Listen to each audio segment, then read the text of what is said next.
मान लो आप बैठे हो और नीचे कोई आग लगा देता है, तो क्या आप रिएक्ट करोगे? बिल्कुल करोगे। तो रिएक्ट करते क्यों हैं?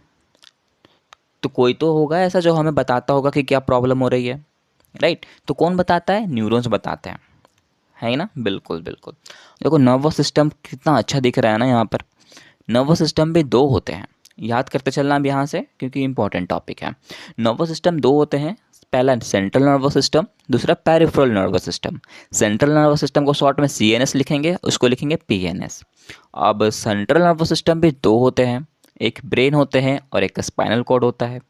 देखो नर्वस सिस्टम का काम ही क्या है कि हमारे आसपास जो भी स्टिमुलस हो रहे हैं, जो भी प्रॉब्लम होगी उसको वो चेक करेगा, जज करेगा और मैसेज पहुंचाएगा हमें एक इलेक्ट्रिकल इम्पल्सेस के रूप में, राइट? तो देख सकते हो उसके ब्रेन के चारों तरफ आपको दिख रहा होगा कि एक स्पाइनल कोड है और उस स्पाइनल कोड के चारों तरफ एक वायर के जैसा एकदम कुछ बिछा हुआ है। तो वायर ही क्या है? हमारा पेरिफेरल नर्वस सिस्टम कहलाता है।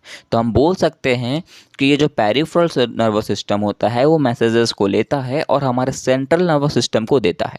मतलब कि central nervous system peripheral nervous system के बिना अधूरा है, राइट? चलो एक डेली लाइफ का यूज करते हैं। मान लो आप चल रहे हो और आपके पैर में अचानक से चोट लग गई, तो मैसेज को कौन पहुंचाएगा?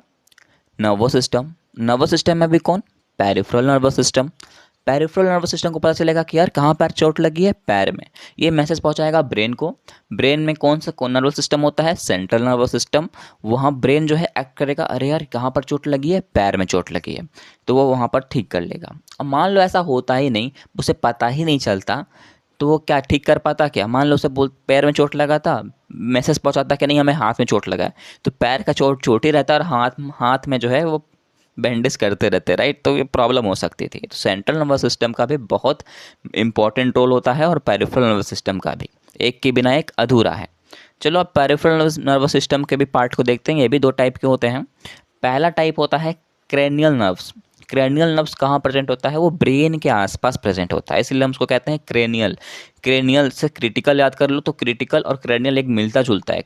जब ब्रेन में चोट लगती है तो हम कहते हैं ना बहुत क्रिटिकल कंडीशन है, तो क्रिटिकल और क्रेनियल एक तरह से आप एक ट्रिक बना सकते हो अपने याद रखने के लिए। दूसरा होता है स्पाइनल नर्व्स। स्पाइनल नर्व्स जो होता है वो स्पाइनल कोड के से अटैच होता है, इट मीन समझो तो आसपास होता है, तो उसको कहते हैं स्पाइनल नर्व्स। तो स्पाइनल कोड और स्पाइनल नर्व्स तो याद हो ही जाएगा, इसमें कोई डाउट नहीं होना चाहिए। ओके, यहाँ तक कोई डाउट है क्या आपको? कोई भी डाउट नहीं है? तो यहाँ पर हमने नर्वस सिस्टम के बारे में बहुत कुछ चेक कर लिया। ओके, अब चलो आप एग्जाम्पल भी देखते हैं और थोड़ा डिटेल में जाते हैं अब। तो यार तभी से हम नर्वस सिस्टम की बात कर रहे हैं, न्यूरॉन को देख ही नहीं रहे। देखो न्यूरॉन का स्ट्रक्चर कुछ इस तरह से दिखता है जो कि आपको पता ही होगा। पर वेट, अभी हम इसके बारे में नहीं पढ़ने वाले हैं। अभी हम बस डायग्राम को दिखा दिए किस तरह दिखता है, आपकी इच्छा पूरी कर दी हमने। अब आप मेरी इच्छा पूरी करो कि मैं जो बोलता हूँ वो उसको सुनो। तो न्यूरॉन कुछ इस तरह का दिखता है, ओके। और ये न्यूरॉन का काम क्या है? मैसेजेस को कलेक्ट करना। देखो यार हमारे बॉडी में बहुत सारे न्यूरॉन प्रेजेंट होते हैं, लाख बोल लो उतने न्यूरॉन प्रेजेंट होते हैं। तो उस लाखों में से एक न्यूरॉन का स्ट्रक्चर कुछ इस तरह का दिखता है और सब न्यूरॉन जो हैं आपस में लिंक्ड होते हैं, राइट? तो ये न्यूरॉन जो होते हैं सारे इन्फॉर्मेशन को कलेक्ट करते हैं और रिसेप्टर तक पहुंचाने का काम करते हैं। अब रिसेप्टर क्या है? देखो रिसेप्टर्स जो होते हैं वो 5 तरह के होते हैं और रिसेप्टर जो है वो कहाँ पहुंचाएंगे? तो सेंस ऑर्गन के पास पहुंचाएंगे। तो यार सिंपल सी बात है, 5 सेंस ऑर्गन होते हैं और 5 रिसेप्टर्स होते हैं। अब सेंस ऑर्गन कौन कौन से होते हैं वो आपको तो याद ही होना चाहिए, क्योंकि आप बचपन से पढ़ते आए होगे। जी हाँ, वही ईयर्स हो गए, आईज हो गए, स्किन हो गया, नोज़ हो गया, टंग हो गए। ये सारे के सारे हमारे 5 जो है वो सेंस ऑर्गन हैं। ये सेंस करते हैं कि कौन सा रिसेप्टर कहाँ पर आएगा। ईयर में होते हैं फोनो रिसेप्टर्स, जैसे कि हम कुछ साउंड को सुन सकते हैं। आइज़ में होते हैं फोटो रिसेप्टर, जब हम किसी लाइट को रिसीव करते हैं। थर्ड है स्किन। स्किन में होता है थर्मो रिसेप्टर्स, जो कि कुछ हमारे टेम्परेचर को फील करता है, कुछ टेम्परेचर में चेंज होगा तो वो हमारा कौन चेक करेगा? थर्मो रिसेप्टर को पता चलता है। फिर है नोज़। नोज़ जो होता है ऑल फैक्टरी रिसेप्टर का काम करता है, जैसे कि कुछ भी स्मेल हो गया वो सब वो सूंघने का काम करता है। टंग की बात करो, टंग का काम सिंपल सी बात है, टेस्ट का सेंस करने का काम करता है। कोई चीज़ ख़राब है या फिर अच्छा है वो हमें पता चलता है किसके थ्रू? टंग के थ्रू। और वहाँ रिसेप्टर कौन सा होता है? गैस्टरी रिसेप्टर होता है। तो ये सारे 5 रिसेप्टर्स हैं जिसके थ्रू हमारा जो न्यूरॉन्स होते हैं वो मैसेज पहुंचाने का काम करते हैं ब्रेन को या फिर स्पाइनल कॉर्ड को। ओके, अब एक यहाँ पर आपको एग्जांपल देता हूँ, आप मेरे को आंसर बताना। मान लो आपने कुछ गलत काम किया और आपके पापा ने आपको बहुत ठोका, बहुत ठोका। तो यार अब बताओ, उस वो जो आपको दर्द हुआ, वो दर्द पता तो चला आपको ब्रेन को, राइट, पता चला ना ब्रेन को। तो पहुंचाने का काम किसने किया होगा, वो मैसेज को किसने पहुंचाया होगा। इसमें से 4-5 रिसेप्टर हमने पढ़ा, तो उस पांचों रिसेप्टर में से कौन सा रिसेप्टर ऐसा है जिसको पता चला होगा कि हाँ आज आपके पापा ने आपको कूट दिया है।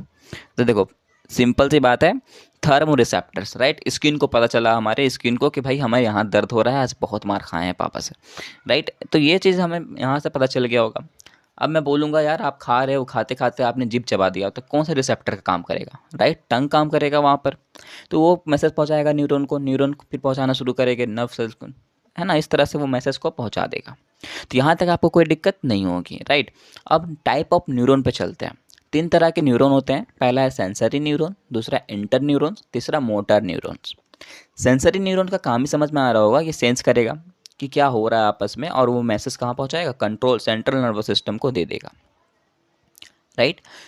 उसके बाद है इंटर न्यूरॉन्स। इंटर न्यूरॉन्स जो कहने का मतलब है, ये न्यूरॉन्स जो होते हैं वो मोटार न्यूरॉन से कनेक्टेड होते हैं, और मोटार न्यूरॉन से कनेक्टेड होते हैं, साथ ही साथ ये इन्फॉर्मेशन पहुंचाते हैं सेंसरी न्यूरॉन्स को।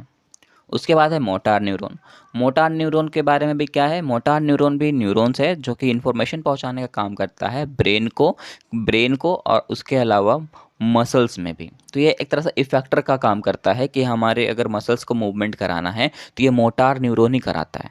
जैसे कि मान लो हमारे पैर में चोट लगा या हाथ में चोट लगा, तो सबसे पहले सेंसरी न्यूरॉन के पास जाएगा मैसेज, सेंसरी न्यूरॉन से कहाँ जाएगा, इंटर न्यूरॉन्स के पास, इंटर न्यूरॉन्स के पास जाएगा मोटार न्यूरॉन के पास, कि भाई यहाँ पर हाथ में चोट लगी है, अब तू जल्दी से हटा ले वरना तेरा हाथ जो है वो टूट भी सकता है या कुछ भी हो सकता है, राइट। ये सब सेंसरी न्यूरॉन्स, फिर इंटर न्यूरॉन्स, फिर मोटार न्यूरॉन्स। तो ये एक सीक्वेंस आप बना लो, सेंसरी, फिर एंटर, फिर मोटार।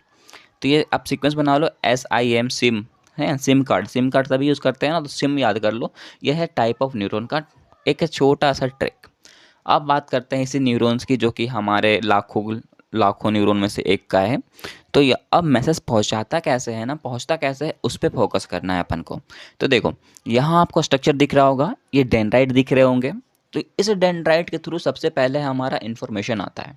इन्फॉर्मेशन डेंड्राइट ने कैप्चर किया, जो भी हो रहा होगा इलेक्ट्रिक इम्पल्सेस के रूप में इन्फॉर्मेशन आया। वो इन्फॉर्मेशन कहाँ जाएगा, अपने सेल बॉडी के पास। सेल बॉडी में क्यों जाता है, क्योंकि उसके पास न्यूक्लियस होता है। तो हमारा जो भी इन्फॉर्मेशन होगा वो न्यूक्लियस के पास जाएगा कि हाँ भाई यहाँ चोट लगा है, यहाँ पर कुछ हुआ है। तो यह न्यूक्लियस के पास जाएगा इन्फॉर्मेशन, और इसी न्यूक्लियस से होकर के इस एक्सोन के थ्रू जो है हम नर्व एंडिंग तक इन्फॉर्मेशन चला जाएगा। अब बोलोगे सर नर्व एंडिंग तक चला गया इन्फॉर्मेशन, तो पता कैसे चलेगा। तो यार एक न्यूरॉन ही तो नहीं ना है, लाखों न्यूरॉन्स हैं। तो दो न्यूरॉन्स एक जगह मीट करेंगे। दो न्यूरॉन जो होते हैं उस नर्व एंडिंग में जा करके साइनेप्सिस करते हैं, मीट करते हैं, दोनों मैटिंग करेंगे, दोनों मिल लेंगे। तो साइनेप्सिस करने से क्या होगा कि जो मैसेज ये न्यूरॉन पहुंचाना चाह रहा होगा अकेला, वो मैसेज दूसरे न्यूरॉन को तक पहुंचेगा, उसी तरह तीसरे न्यूरॉन तक पहुंचेगा, और उस तरह न्यूरॉन से पहुंचते पहुंचते पहुंचते कहाँ तक पहुंचेगा, अपने सेंट्रल नर्वस सिस्टम तक पहुंचेगा, और सेंट्रल नर्वस सिस्टम से फिर ब्रेन तक पहुंचेगा, और ब्रेन से जाने के बाद फिर कहाँ जाएगा, हमारे मोटर न्यूरॉन पर अटैक करेगा। और मोटर न्यूरॉन फिर क्या करेगा, बोलेगा यार यहाँ पर चोट लगी है, हटा लेते हैं या फिर कुछ कर लेते हैं, राइट। तो हम सीक्वेंस बना लेते हैं। सबसे पहला इन्फॉर्मेशन जाएगा डेंड्राइट के पास, फिर सेल बॉडी के पास, फिर एक्सोन के पास, फिर नर्व एंडिंग के पास। कोई दिक्कत नहीं, साइनेप्सिस भी समझ लिया हमने, ये आपको फिगर भी दिखा दिया है, आप वहाँ पर से भी देख सकते हो।